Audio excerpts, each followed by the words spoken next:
0.535, is that what it is? 0.53 repeating? Cool. Okay, great. Great. Okay.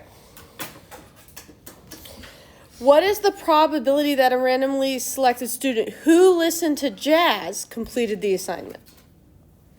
So just a reminder, we would write that as was the probability they completed the assignment given that they listened to jazz. And if we know they listened to jazz, it'd be 28 out of 45. I don't know. 0.62 repeating. Great, thank you. So as I look at this, guys,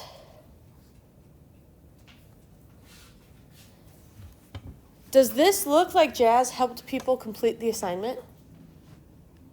Yeah. Why?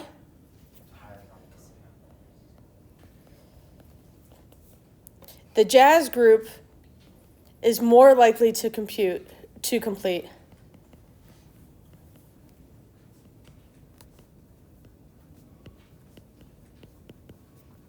Than the students as a whole.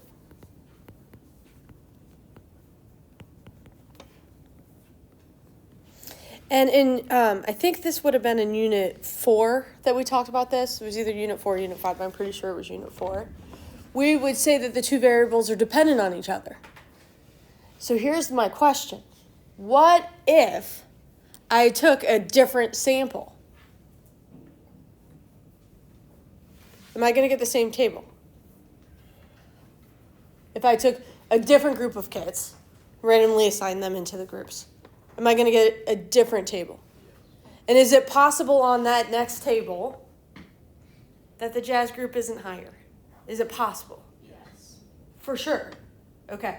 So, now, what if I took a whole bunch of samples and the jazz group was higher in most of them, but not all of them? That might start to make us feel like maybe the jazz does work. It just kind of depends on which sample, okay? Or it could just be that for the kids who were in the jazz group here were going to be doing better no matter what. Do you guys see what I'm saying so far? Mm-hmm. Okay, so we're trying to decide, did they do better by chance, or is there something going on where that jazz music actually is effective in helping people study? Everybody with me so far? Okay, so what we need to do is a test with a p-value to decide, is it possible that to help decide to rule out chance as a possible explanation of what's going on. Okay, so we could look at this table. Each cell has observed. These are the observed counts. Is everybody with me? This is what happened. And then they have expected counts. So first of all, we don't use the totals in terms of counting observed and expected. We use the totals to figure out what the expected is, okay? So the expected count for a cell, to find it, you do the row total times the column total over the table total.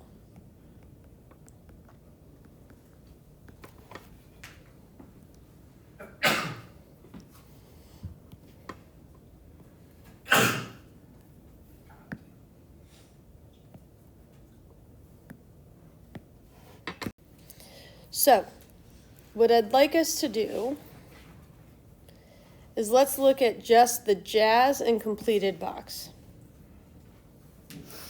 And in parentheses, what we'll do is we'll put the expected count for just that box. So, row total is 80 times column total is 45 divided by the table total is 150. So you're going to do 80 times 45 divided by 150.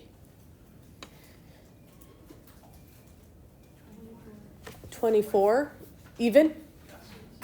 Great. Okay.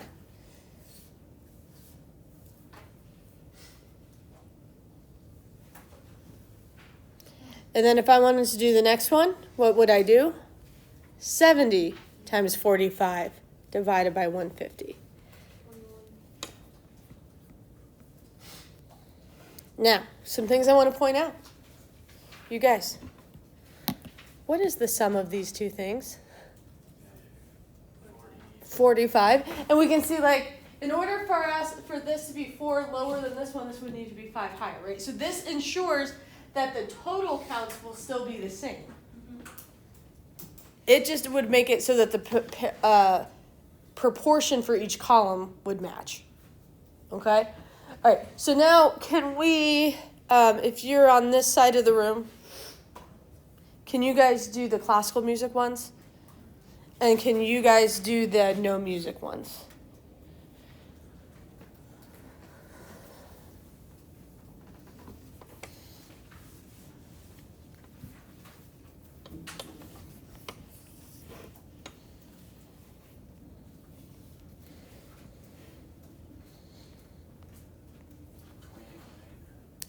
Hmm?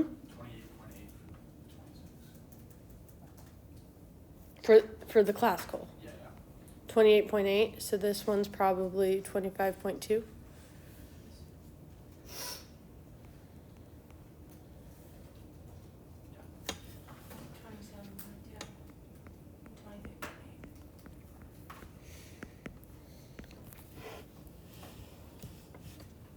Okay, so let's take a step back. You guys, if I do 24 out of 45, I will get the exact same percentage as if I do 28.8 out of 52. As if I do 27.2 over 51. All of these would have that same percentage, and that percentage would be 0.53 repeating. Is everybody okay so far?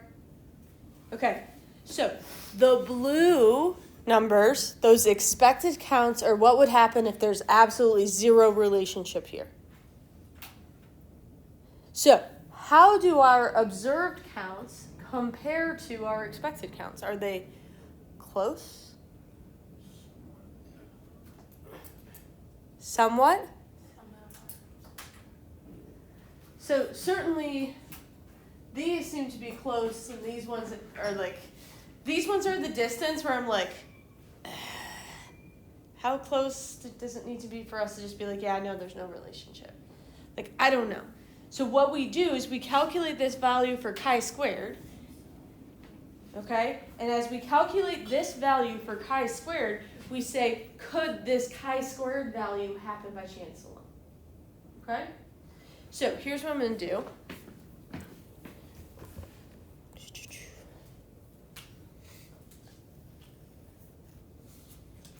Yeah, we only need these.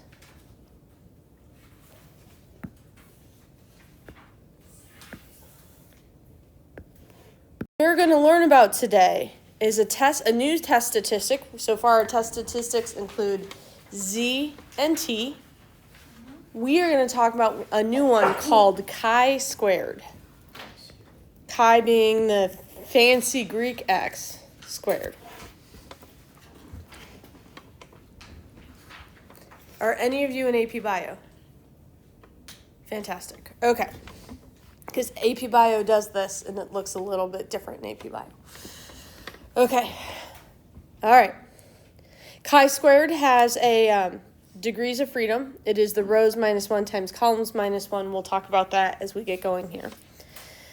So a chi-squared distribution assumes independence.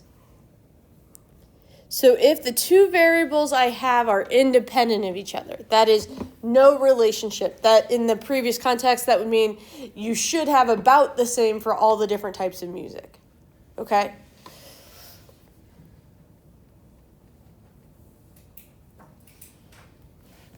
It is a right-skewed distribution. And for different degrees of freedom, so this red one might be the degrees of freedom is equaling like 3. And this green one might be the degrees of freedom is equal to 1. And you could do even more degrees of freedom. Okay? But all of them follow kind of this right skew.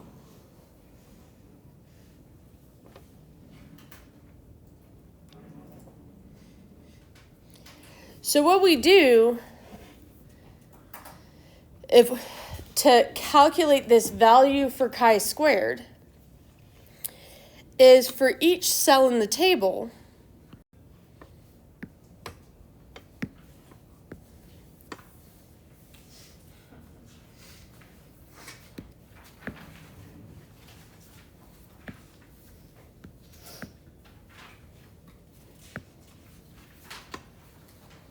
okay. And again, when we use this as our expected account, it assumes independence. In other words, there's no relationship.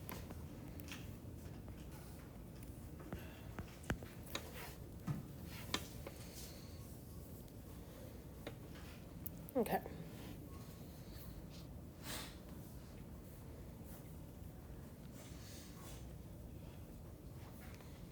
All right, next.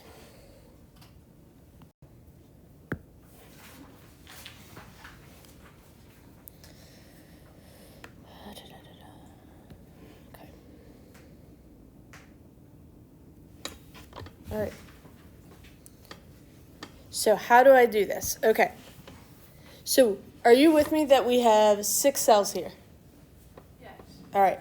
So the way we calculate chi-squared is for each cell, and here's the formula for it. This is how you calculate it. So sum just means add up, and for each cell, we're going to do the observed minus the expected squared over the expected. Okay? For everyone. So that we would do 28 minus 24 squared over 24. And to that we'll add 17 minus 21 squared over 21. Plus 26 minus 28.8 squared over 28.8. Plus 28 minus 25.2 squared over 25.2. Yes, there will be a shortcut to calculate this value. Because this would be a really obnoxious thing for me to make you do by hand over and over and over again. Yes, I will show you the shortcut. Plus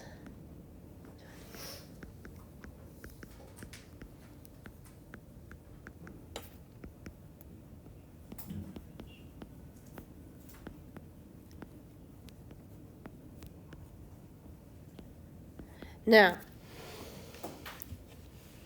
we're going to do this one by hand. Okay? I'm going to type it in. You guys do not have to. However, what I want you guys to think about is... No, actually, here's what we're going to do.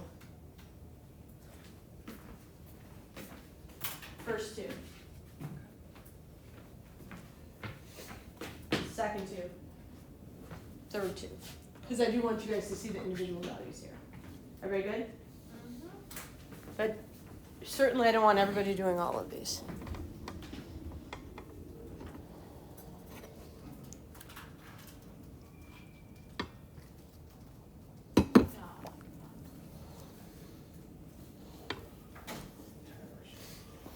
Which one? You got the first 2, you got 10 over 7.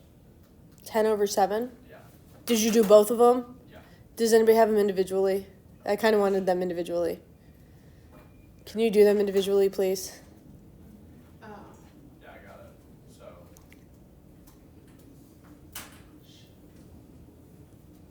No.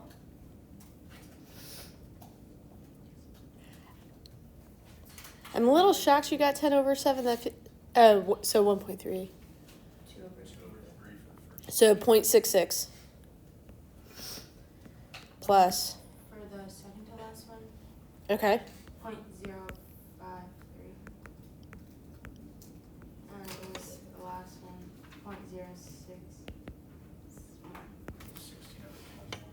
16 over 21. Yeah. Can you go ahead and turn that to a decimal for me? 0.762. 0.762. Okay, great. And then the middle ones, guys? Am I wrong, guys? 0.27. Like,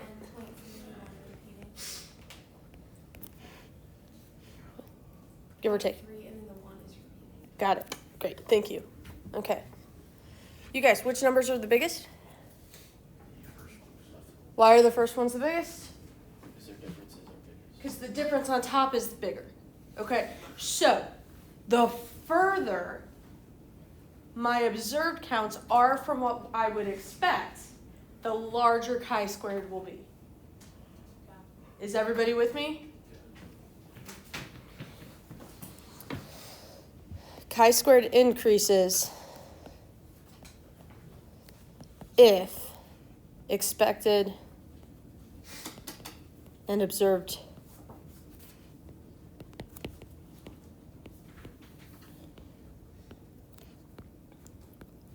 are far from each other.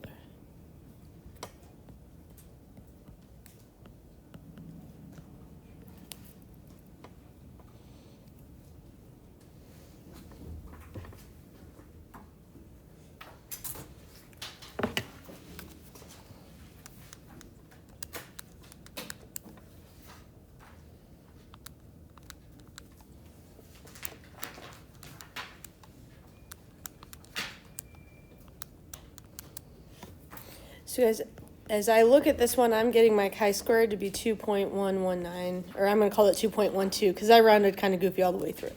Everybody good? In terms of how this is calculated, do we see that there's like a methodology behind it, how it's calculated? What does this represent? So this is an accumulation of how weird our sample is from what we expected to happen if there were no relationship. In other words, it's in some respects, like what we want to decide is our sample is not going to be perfectly independent, right? Even from two things that have no relationship whatsoever, our sample is not going to be perfectly independent. Are we comfortable with this idea? Okay. So the question is, how far from independent is our sample? This is in some respects a measure of how far from independent our sample is. Is that cool? Okay. And so the question is, our next question we want to ask ourselves is that a lot? Right? So it's an incredibly challenging question to answer without knowing anything about typical values for chi-squared. Is everybody with me? Okay. Now, how many values created this 2.12? 6. So if I had done a smaller table and I only added 4 values, would you be with me that this would be more meaningful for 4 values than it is for 6? Yes. Okay. So remember how we talked about those degrees of freedom? Cool. So let's go back up here. How many degrees of freedom would this table be? Well, we said we calculate those degrees of freedom by doing rows minus 1 times columns minus 1. How many rows do I got? Rows are across. 2 minus 1 times columns would be, there's 2 rows, 1, 2, and 1, 2, 3 columns. Yes? Everybody good? Question so far. So my degrees of freedom are 2.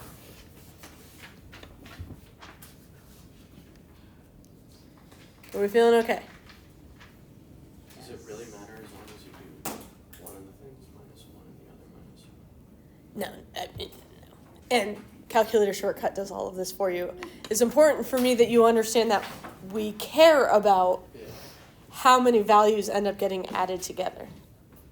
Okay. Look at the degrees of freedom and compare it to the chi-squared to figure out, like...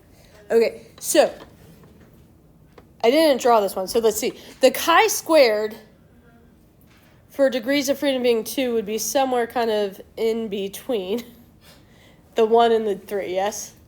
And so the question is, where's our 2.12 fit amongst that? Is everybody with me? Okay, so, all right, so in your calculators, you have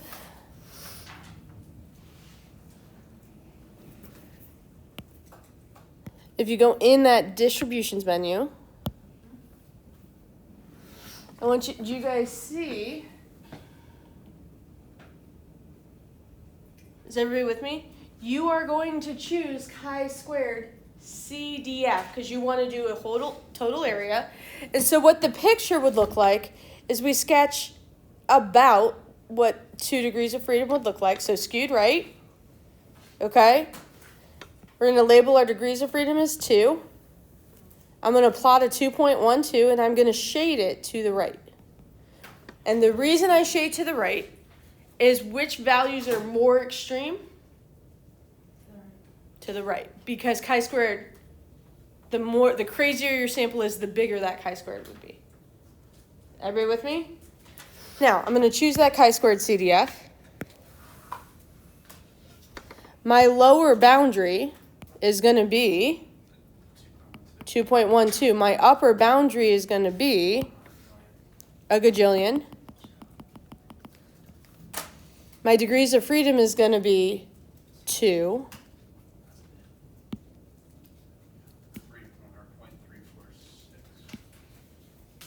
0.346. And you guys, that value is my p-value.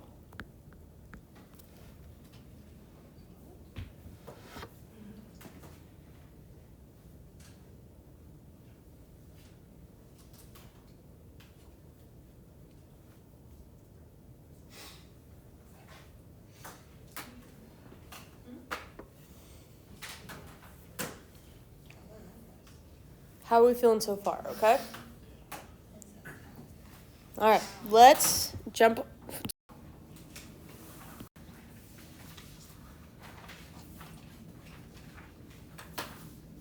To a full example.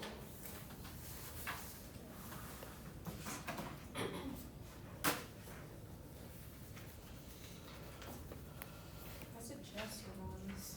I'm sorry? I suggest one.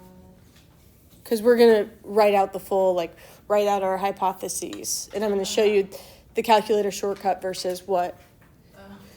So right now I'm going to show you the full test if I ask you to do this, what you would do. Okay? All right. So, because I don't know why. Because I didn't. All right. Your null hypothesis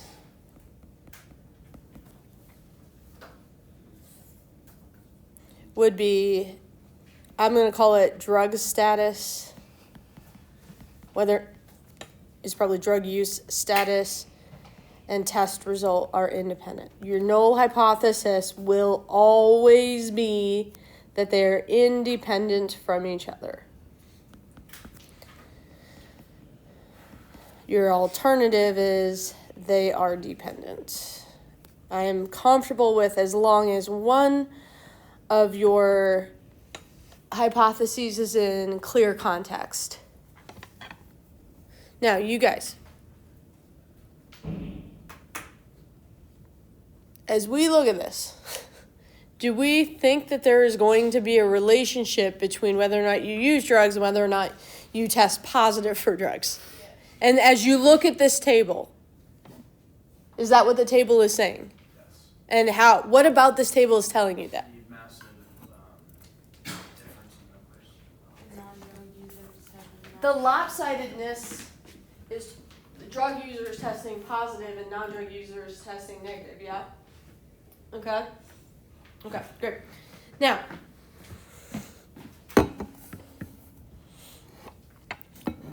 what do we need to do next? We have, what else do we know? We know alpha equals 0.05, yes? All right, so how do we do the shortcut? Now, and we have n equals 100. If I asked you the degrees of freedom for this table, could you do it?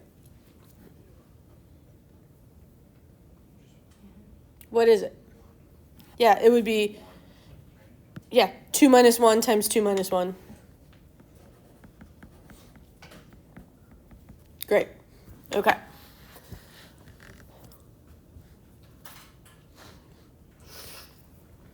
All right. So, in order for this to do the calculations for this, in order to use the shortcut, the calculator needs to know that this is in a table. Okay, so for some of you, this is going to make a lot of sense. If you've had pre-calc, this will make a lot of sense. If not, this will be something kind of new. Okay, so what we're going to do, another word for a math table is a matrix. You're not doing any matrix arithmetic. You're just entering the data in the matrix. Okay, do you guys see, if you stare really hard at your calculator, where you could find something having to do with a matrix? Oh, we have a menu that says matrix. So go ahead and hit second, and then the inverse function. Okay, and you're going to go over so that edit is highlighted at the top. Is everybody with me still? Yes. Go ahead and hit enter. And when I do this, did I click the right thing? I'm going to go with I didn't.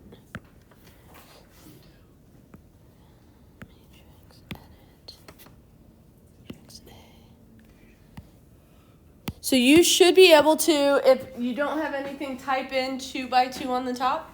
Yeah? Okay? And then,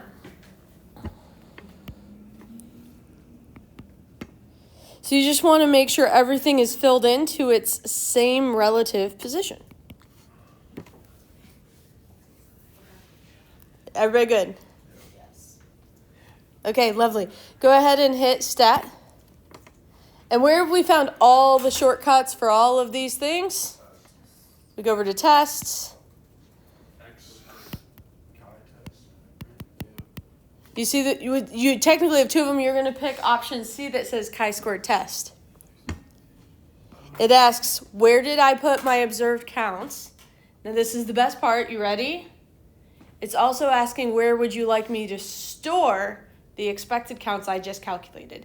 In other words, you only have to put in the observed, and the minute we actually run this test, hit enter, get a value for chi-squared, get a p-value, the minute that happens, it'll rewrite matrix B with all the expected counts already in it.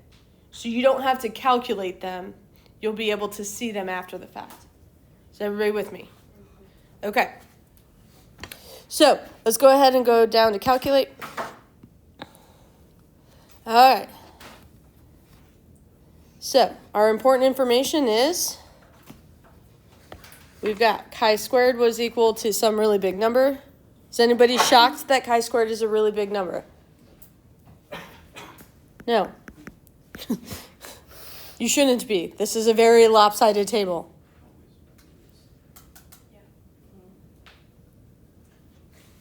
Another way of thinking is chi-squared is a measure of how lopsided the groups are from each other. It would be a great way of thinking about it, if that makes sense to you. Okay, what about my p-value? What's my p-value?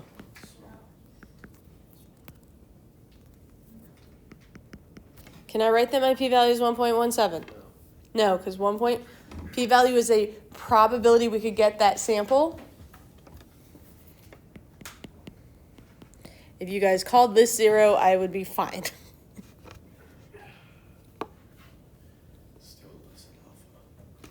It's very much less than 0.05. So you guys, what does that mean? We can reject the null hypothesis. So our conclusion.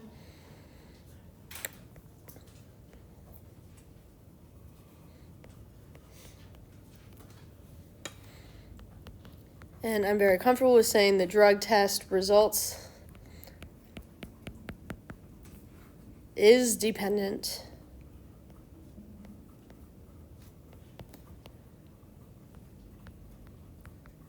on whether the student actually uses drugs.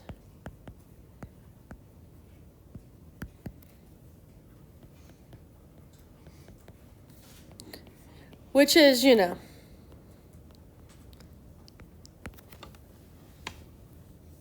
kind of an important idea, yeah? We would hope if we're choosing to use this test that this dependence would exist.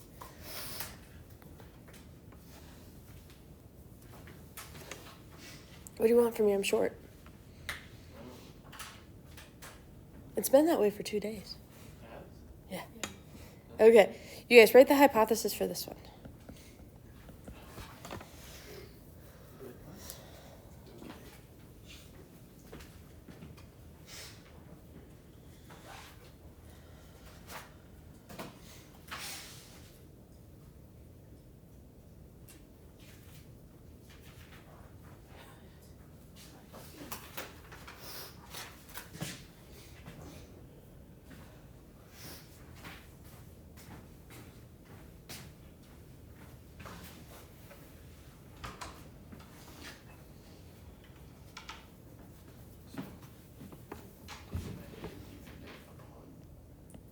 The null hypothesis is always independent.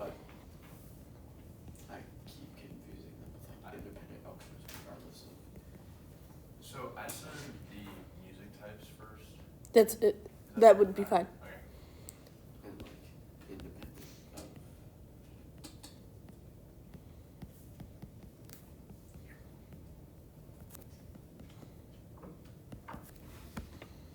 So I keep getting it like it's independent.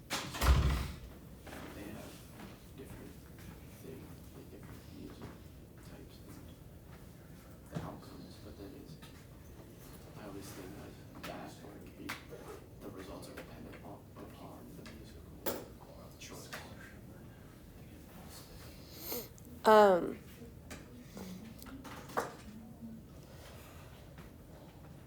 If you did, I'd accept either order if that's what you're asking.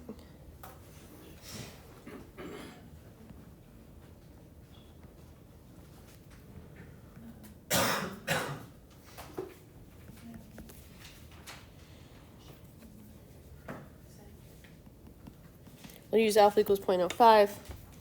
And then, I never showed you guys this. Like, if you go back to that matrix menu and you look at your matrix B, I can go back and kind of look and say, hey, the expected for this was 11.55. Are we gonna need to do that? It's possible I could ask you what is the expected count for this cell. Yeah. Go back to your matrix menu. Okay. And if you look, matrix B now says 2 by 2 next to it. Go ahead and hit enter. Okay. And enter. It's there. Yeah. 23.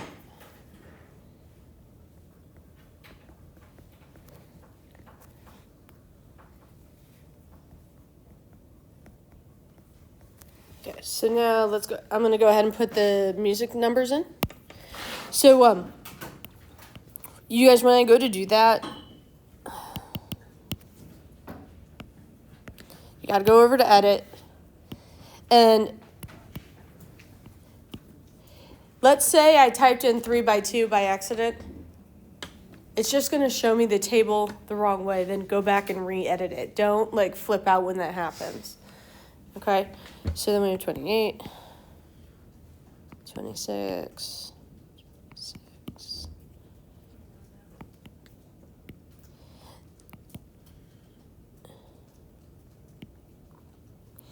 And again, notice I'm not including the totals. I'm only including the raw counts, okay? And stat tests. Chi-square test. That's the exact same. Wait, crazy. Okay, so we get chi-squared equals 2.12. The p-value equals 0.345. Technically 3.46. Wait, did you include the totals or no? No. If I want to see those expected counts, I go into matrix B. Do those look familiar? Are you guys see? So you guys can see, like, when we throw this in the calculator, it's not just some like black box thing. The calculator is following the known statistical process. Everybody good? Yes. Great. You guys, in this case, 0.346 is greater than 0.05, and any standardized alpha we could possibly use. We fail to reject. We cannot say type of music.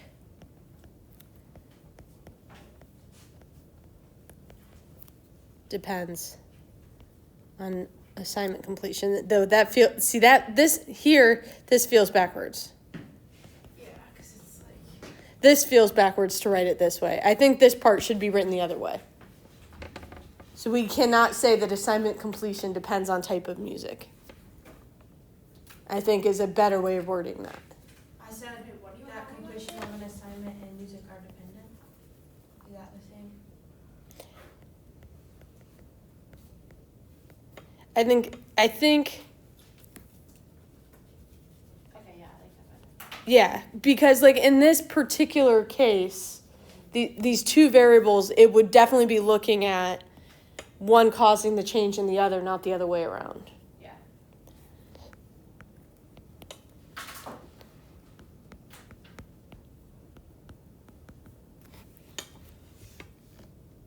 So that is kind of worth considering even as you write your hypotheses. Okay. Are we feeling okay so far? Yes.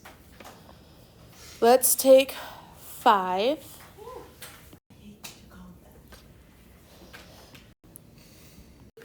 And then I'm going to have you start working on the online Unit 10 homework. I'm going to try, does the homework go better for you when you do it right after doing the notes? Do you guys get what I'm saying? Yeah. I will have Lab 10 ready for you for tomorrow, Thursday. You know what I'm saying. Everybody good? Okay, so let's do this last example. Just on your gut from looking at the table, what do you guys think is going to happen here?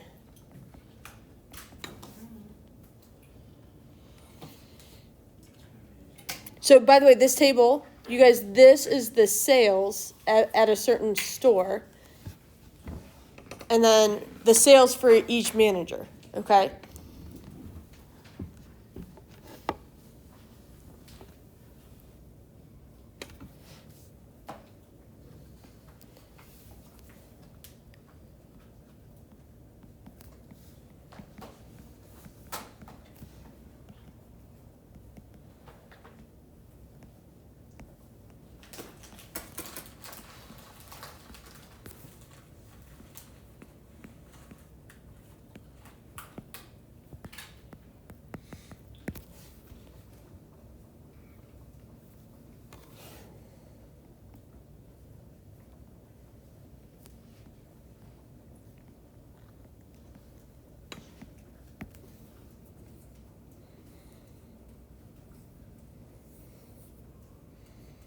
And as you look at just the values in the table,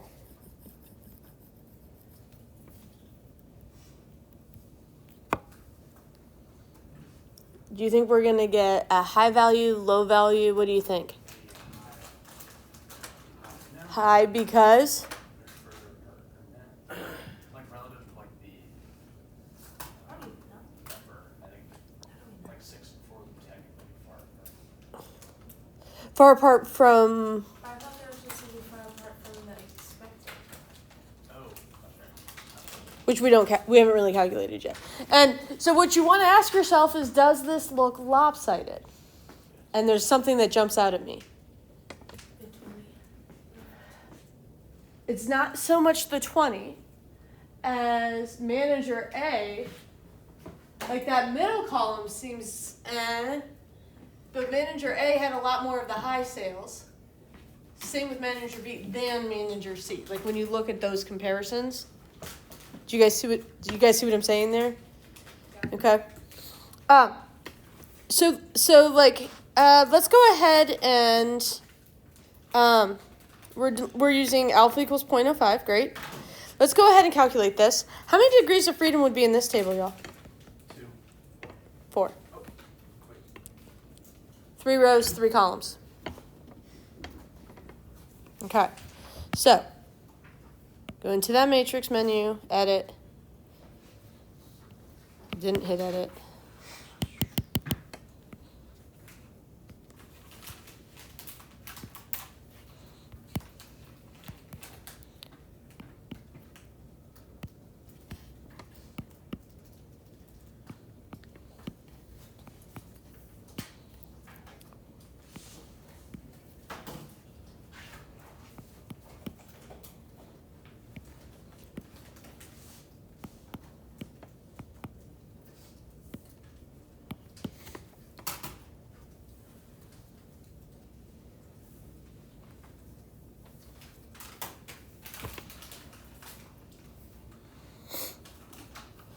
No.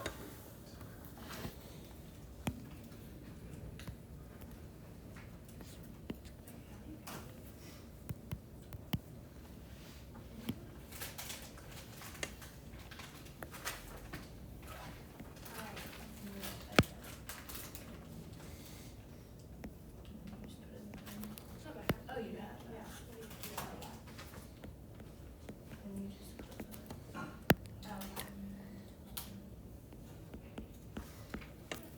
so that's the A. Did you guys notice the calculator also tells you those degrees of freedom? What do you do after you type in the like the chart? How do you get to the Stat tests. Okay.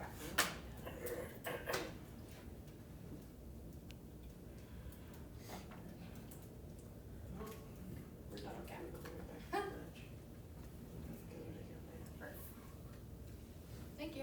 Sure. Hey guys. I want to point something out, I think. At this point, I don't need my calculator, so go away. Go away. Okay.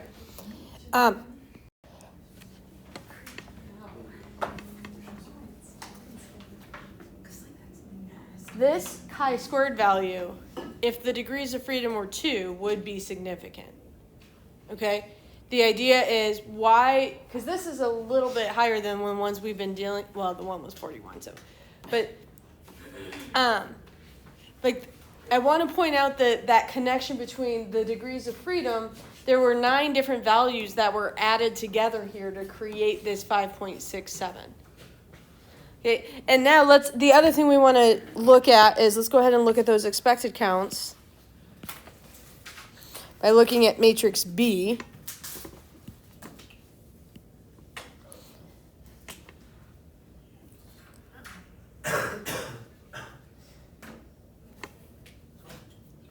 And I've got 8.2, 6,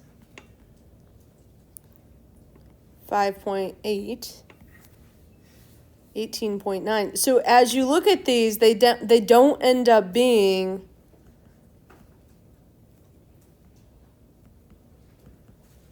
that crazy compared to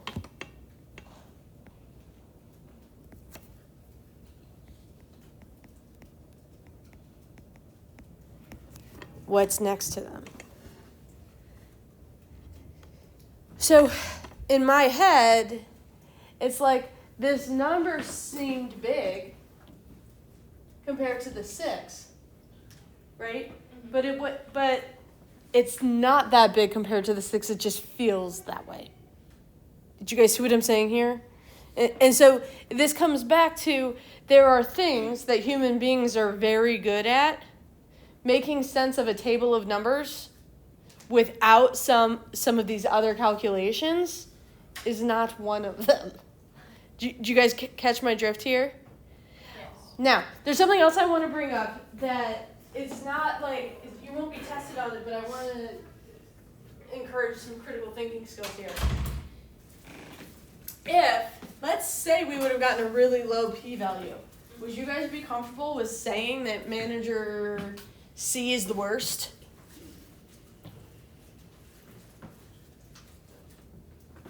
Maybe manager C works Tuesdays and manager B works Fridays. People's spending habits on Fridays are very different. Do you guys see what I'm saying there? So just because we get a significant result that says there's a difference between the managers doesn't mean the managers are the difference. Because those managers aren't completely independent of other variables that also affect sales. Do you guys get what I'm saying there? Does that make sense? Yes. Okay, great. Likewise, like, if it's monthly sales, well, sales in December are very different than sales in February. Cool? Yes. Great. All right, so